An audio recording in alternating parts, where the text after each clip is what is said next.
मला सांगा, तुमच्याकरता स्मरणशक्ती म्हणजे काय? तुमच्याकरता आतापर्यंत तुम्हाला काय वाटतं? ध्यानात ठेवणं म्हणजे काय असतं नेमकं? ध्यानात ठेवणं म्हणजे काय? तुमचे जे विचार ते विचार सांगा. ध्यानात ठेवणं म्हणजे काय? काय करणं नेमकं? लक्ष देणं. बरं. ध्यानात ठेवणं म्हणजे लक्ष देणं. बरं, अजून काही वेगळी उत्तरं?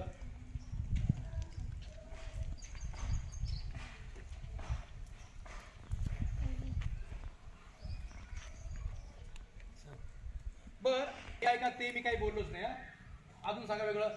आपल्या पूर्ण शरीरावर असा कोणता अवयव आहे जो ध्यानात ठेवायचं काम करतो? डोकं. पूर्ण डोकं. काय? अजून नेक्स्ट उत्तर. ध्यानात ठेवायचं काम कोण करतं? डोळे. जबरदस्त, वेगळं आन्सर आलंय. हा, नेक्स्ट. तोंड. हा, बरोबर आहे, तुला वाटलं ते राईट आहे, करेक्ट. नेक्स्ट, ध्यानात ठेवायचं काम कोण करतं? जीभ. कोण बोललं? अरे बापरे, अनबिलिव्हेबल बोलला तो. क्या बात होतं, खूप बोल लागतं. करेक्ट. बघा, अजून काही उत्तर वेगळं आहे का? याच्यापेक्षा जेवढे उत्तर आतापर्यंत आले यापेक्षा वेगळं उत्तर कोणाला आहे का? यापेक्षा वेगळं. कान. बढिया, सांगितलं ते झालंय. बघा, आता जेवढं काही तुम्ही सांगितलं ध्यानात ठेवण्याकरता हे सगळे कामाचे, पण या सगळ्याचा एक मालक पण आहे, सगळ्याला चालवणारा. बघा, ध्यानात ठेवायचं काम करतं ब्रेन, मेंदू काम करतो. ब्रेन कोण बोललो? हा, ब्रेन ध्यानात ठेवायचं काम करतो. म्हणजे आता माझ्याकडे मोबाईल आहे, माझ्या या मोबाईल मध्ये ध्यानात ठेवायचं काम कोण करतं? सांग बाई. Memory. You are right, memory. यामधली मेमरी काम करते, खरंच आहे. जन्मताच आपल्यासोबत मेमरी येते. आता या मोबाईल मध्ये बी तशी जन्मता मेमरी आहे. जसा मोबाईल मला भेटला त्यात मेमरी पहिलीच आहे, पण ही मेमरी भरतोय कोण? तू म्हणसाल मी. याच्यातला कोणता भाग भरतो? हे जो मोबाईल आहे, या मोबाईल मधला कोणता भाग याच्यामध्ये मेमरी भरतो? ती आपल्यावर लागू होतो. कोण याच्यात या मोबाईल मध्ये? बघा बरं, मोबाईल बघा, मेमरी भरणार कोण याच्यात? चार्जर. माझ्याकडे नाही सध्या. कॅमेरा. ग्रेट. या माझ्या मोबाईल मध्ये मेमरी भरणारा आहे camera. Correct, you are right. बघा, माझा कॅमेरा आहे. मी कॅमेरानं जे काही व्हिडिओ काढील, जे काही फोटो काढील, ते या मोबाईलच्या मेमरी मध्ये जमा होतील, सेव्ह होईल. तर आपला कॅमेरा कोणता आहे? डोळे. राईट. पहिल्या तुम्हाला कळलं, याच्यातला सर्वात महत्वाचा भाग आहे कॅमेरा. आपल्या सुद्धा शरीरावर मी आता जे काही बोलणार, मी हे रेकॉर्डिंग सुद्धा करू शकतो. फक्त रेकॉर्डिंग. कोण करणार रेकॉर्डिंग याच्यामध्ये? हा, तूच करणार आहे का? नाही, हा स्पीकर की आणखीन काय? पण जाऊ दे, नाव काय असो, त्याला माईक म्हणतात. माईक. स्पीकर आवाज बाहेर काढतो, माईक आवाज घेतो. याच्यामध्ये माईक असतो, छोटासा माईक असतो आतमध्ये. तो माईक तो आवाज घ्यायचं काम करतो. माझ्या शरीरावर कोण आहे माईक? माईक का स्पीकर? कान. हे माईक आहे, आवाज घेणार आहे तो. बर, जे काही माहिती संग्रहित केली, आता तुम्ही जे बोलले ना अगोदर, समजा अजून काय उत्तर आलं का? तोंड उत्तर आलं का? तोंड आलं होतं का? बघा, आता तोंड हे ज्ञान घेणारं अवयव बिलकुलच नाही.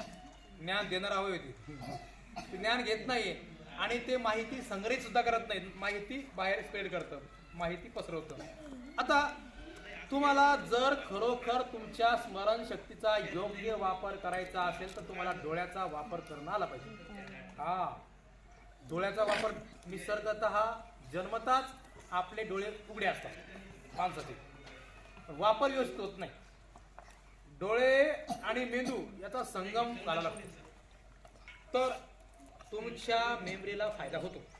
आता माझे डोळे खुले, जे काही मी पाहणार ना ते माझ्या मेंदूमध्ये साठवले जाणार आपोआप. परंतु जे आठवायचंय, नाही तर सर्वाची मेमरी सारखीच आहे, पण जे आठवायचं नंतर. आता बघा, सर्वप्रथम आता मला सांगा, हे तुम्हाला डोळ्याचा वापर करून समजा पाठांतर करायचं, कसं करणार सांगा बरं. तुमच्या आयडिया काय? डोळ्याचा वापर करून पाठांतर करायचं. तुम्ही जिभेचा वापर करता. समजा COW काव म्हणजे काय, COW काव म्हणजे काय, COW काव म्हणजे काय. डोळे बंद करता पहिले, सर्वात पहिले तेच काम करता. COW काय खरं पाहिलं त्यावेळेस तुमच्या कानानं काम केलं. तुमचा तो शब्द तुम्हीच बोललेला, कानानं ऐकला, तेव्हा ते कान काम करून माईक काम करून आला. जिभेचं काही रोल नव्हता. समोरच्या जरी बोललं 2 वेळेस 3 वेळेस 4 वेळेस COW काव म्हणजे गाय तरी काम करतं. काही घेणं नाही, तुम्ही वाचायची गरज नाही. समोरच्या 3 वेळ वाचलं तरी होतं. बर, आता डोळ्याचा वापर कसं करू सांगणार. डोळ्याचा वापर करून हे असा पाठ करायचं कसं करणार. कोणाकडे आयडिया आहे डोळ्याचा वापर करून करायचं पाठ? मी सांगणारच आहे, तुमच्या आयडिया पहिले. हे डोळ्याचा वापर करून पाठ करायचंय. तुमच्या आयडिया विचार करा. मनात वाचायचं, वाचायचंच नाही, डोळ्यानं बघायचंय. कसं बघणार? बर, मी सांगतो. आता बघा, तुम्हाला COW काव वाचता आणि तुम्ही एकदाही मनासमोर काव आणत नाही. वाचता जरूर COW काव म्हणजे काय, डोळ्याला हिंड पण देत नाही की काव कशी असते. ज्यावेळेस तुम्ही COW काव वाचता का, डोळ्यासमोर काव आलीच पाहिजे. हुबेहूब बिलकुल सगळ्या मुवमेंट, काव आहे कशी, कोणत्या रंगाची आहे, काळी आहे, गोरी आहे, पांढरी आहे, तांबडी आहे, लाल आहे, जशी आहे तशी काव आली पाहिजे. बिलकुल चालली पाहिजे, मुवमेंट, बॉडी सगळं झालं पाहिजे. आणि मग बघा काव जात नाही. समजा यंग आहे, आता यंग खूप यंग असतात, खूप माणसं यंग आहेत, मुली यंग आहेत, मुलं यंग आहेत. बिलकुल त्यापैकी एखादं रूप तुम्ही आठवायचं. कोणतंही एक रूप तुमच्या आईवडिलाचं असेल, भावाचं असेल, बहिणीचं, जे काय असेल ते डोळ्यासमोर पूर्ण आणायचं. मॅट हे का शकंदात मॅट येते, पण तुम्ही काय करता, MAT मॅट मध्ये तरी पाठ करता, पण डोळ्यासमोर बी होते ना जोरात, खूप स्ट्रॉंगली, बिलकुल मॅट अशी इकून जिभेना बोललं ना मॅट, डोळ्यासमोर दिसली पण पाहिजे हुबेहूब. मला बिलकुल असं ते मॅटमध्ये जे छिद्र पडले ते पण दिसले घरी, बिलकुल दिसली पाहिजे, सेम टू सेम दिसली पाहिजे. रंग बिल सगळं क्लिअर. त्याच्यावर कचरा सांडेल तो पण दिसलेला सेम टू सेम दिसतोय. त्यानंतर मँगो, मँगो म्हटलं की बिलकुल तोंडात पाणी पण आलं पाहिजे. हा, तर तुम्ही मेमरी वापरू राहिली.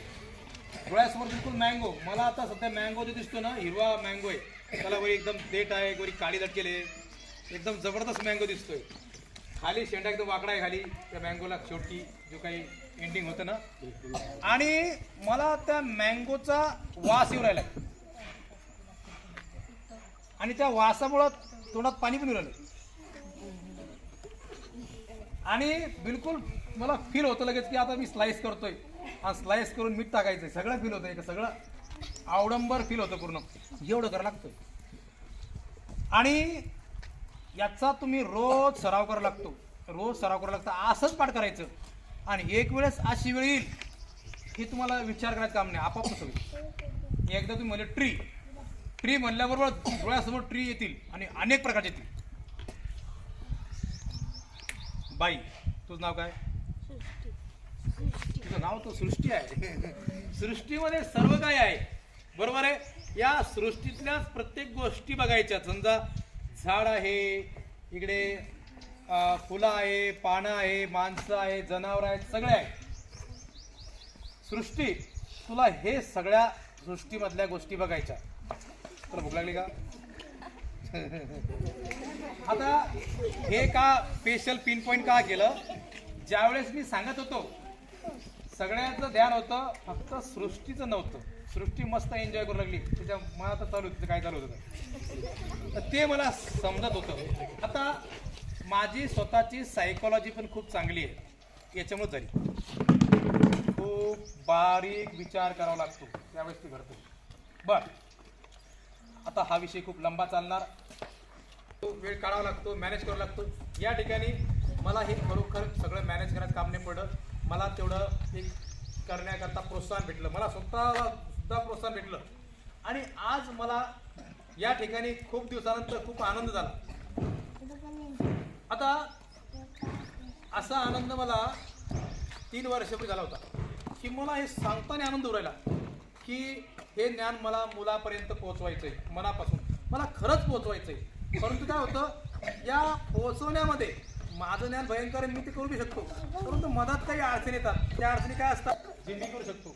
आणि जर मला हे खूप छोट्या वयात भेटलं असतं, समजा मी 4थ्या वर्गात आहे, 3ऱ्या वर्गात आहे, तर आत्तापर्यंत मी खूप काही चमत्कार केले असते, खूप काही चमत्कार.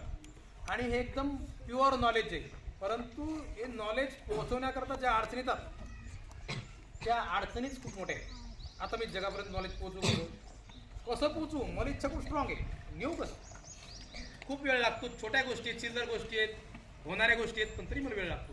वेळ मला नाही लागत, घडत नाही, ते जुळत नाही त्या गोष्टी, असं आहे ते. बरं, कोणाकोणाला शिकायचं हातवरी करा करू ना, करा खाली. आता मी हे इथं रेंज आहे ना चांगली,